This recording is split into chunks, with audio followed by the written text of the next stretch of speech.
اب آ جاتے ہیں ذرا موجودہ حالات کی طرف. یہ تعریف ایسی ہم آپ کو یاد کراتے رہتے ہیں, ہر ایک کی ہے. ہمارے ساتھ لطیف کھوسہ صاحب موجود ہیں, سلمان اکمل راجہ صاحب موجود ہیں, کوشش کرتے ہیں شاہ محمود قریشی صاحب بھی ہمارے ساتھ تھوڑی دیر میں موجود ہوں گے. میں پہلے دونوں مہمانوں سے کھوسہ صاحب آپ سے شروع کرتا ہوں. Supreme court is taking a backward step, right اور رانگ؟ نہیں, میرا نہیں خیال سپریم کورٹ نے بیکورڈ سٹیپ کبھی بھی لیا ہے یا کوئی لے رہی ہے. دیکھیں, وہ تو انہوں نے کہہ دیا کہ ہمارا جو سر اتنا جو بات چیت پر زور دے رہے ہیں, انہوں نے, آپ کو بھی پتا جنہوں نے بات چیت کرنی ہوتی ہے بیان تھوڑی دیتے ہیں. بات چیت کے اوپر جو زور دے رہے ہیں, مجھے لگتا ہے سپریم کورٹ اب فیصلہ بس اب پھنس گئی ہے کہ یہاں کے, وہ نہیں آگے جانا چاہتے. نہیں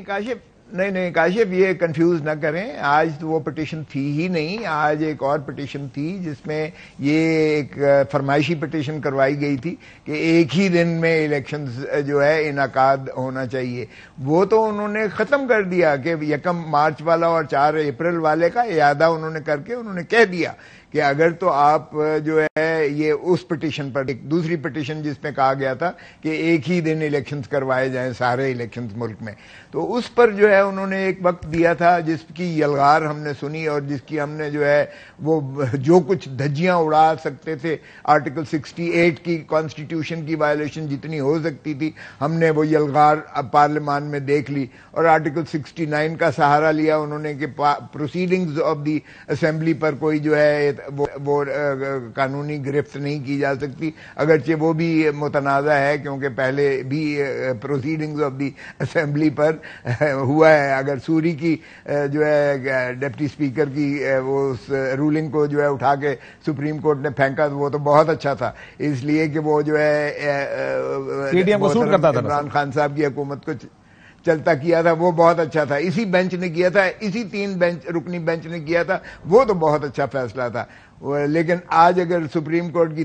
5 رکنی بینچ نے بائی 3-2 میجورٹی سے یہ کہا کہ ود ان 90 days کرانا لازم ہے, ناٹ لیٹر دین 90 days, اور وہ جو ہے انہوں نے تھوڑا سا استثناء دیا, اور وہ بھی انہوں نے نہیں دیا بلکہ الیکشن کمیشن نے جب 30 اپریل کی جو ہے صدر پاکستان کی مشاورت سے تاریخ دی تھی پنجاب کے الیکشنز کی, اور اس میں 15 دن کا انہوں نے ضائع کیے, تو وہیں سے انہوں نے تسلسل کر کے اور 14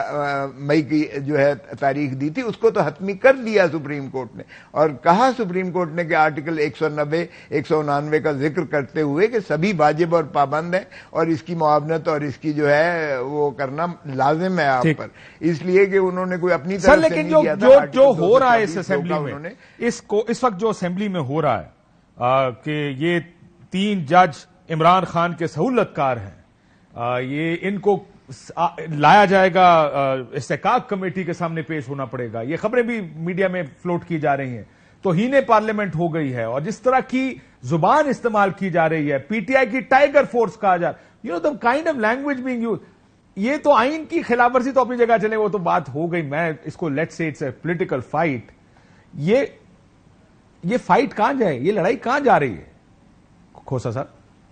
یہ کاشف, یہ بڑی ہماری بدقسمتی ہے. میں سمجھتا ہوں یہ بدقسمتی ہے کہ ایک ایسی پارلیمان, ٹرنکیٹڈ پارلیمان, جو پارلیمنٹ ہی نہیں ہے, جس میں اپوزیشن ہے ہی نہیں ہے, یک طرفہ بیٹھی ہوئی ہے, اور ظاہر ہے جو بیٹھے ہوئے ہیں وہ تو اپنا جو ہے طوالت چاہیں گے, اور وہ تو چاہیں گے ساری عمر ہم بیٹھے رہیں اور الیکشن ہی نہ کروائیں. سو وہ ایک اس خوف میں مبتلا ہیں کہ الیکشن میں ہم جا نہیں سکتے ہیں, جانے لائق نہیں ہیں, ہم جتنا اپنے آپ کو طوالت دے سکتے ہیں, جبر سے, دھونس سے, دھمکی سے, جو بھی کر سکتے ہیں وہ کریں گے. اور وہی آج ہم نے دیکھا, اس کا جو ہے شاخسانہ نظر آ گیا ہے. جو زبان استعمال کی جا رہی ہے, میں سمجھتا ہوں یہ سپریم کورٹ بھی چونکہ ڈیوائیڈڈ ہے بدقسمتی سے, اور سپریم کورٹ کے پیچھے اگر وکلا برادری اور عوام نہ کھڑی ہو اور مورل ہائی گراؤنڈ نہ ہو اور کانسٹیٹیوشنل مینڈیٹ واضح نہ ہو تو سپریم کورٹ بہت کمزور ہو جاتی ہے. لیکن سپریم کورٹ کی تقویت ان کی موریلٹی, ان کی جو ہے کانسٹیٹیوشنلٹی میں, اور ان کی عوام کی جو ہے جو ان کے پیچھے کھڑی ہے, وہ بہت بڑی طاقت ہے. سو آپ خاطر جمع رکھیں, سپریم کورٹ بہت زیادہ ضبط سے, بہت زیادہ کنسٹرینٹ کا جو ہے مظاہرہ کرنا بھی چاہیے, کرنا بھی چاہیے, کیونکہ وہ چاہتے ہیں اس کو اتنا الجھا دیں کہ اصل ایشو جو ہے وہ ڈارمنٹ ہو جائے اور یہ بیٹھے رہیں اور الیکشن ہی نہ کروائیں. یہ الیکشن سے فرار کا ہے, 2/3 پاکستان جو ہے وہ پہلے ہی ریاست جو ہے وہ غیر فعال ہے، کانسٹیٹیوشنلی وہ بالکل غیر فعال ہے، کیونکہ پنجاب اور اگر KPK کو دیکھیں تو وہاں کوئی حکومت نہیں ہے، وہاں عوام کی کوئی اسمبلی نہیں ہے، وہاں عوام کی کوئی آواز نہیں ہے، تو 2/3 ریاست تو ویسے ہی جو ہے وہ ٹرنکیٹڈ ہے، وہ ویسے ہی جو ہے. چلے آپ کہہ رہے ہیں غیر فعال، میں اس کے اوپر آتا ہوں کہ یہ اگر اس سے زیادہ خلاف ورزی نہیں ہو سکتی ہے کاشف.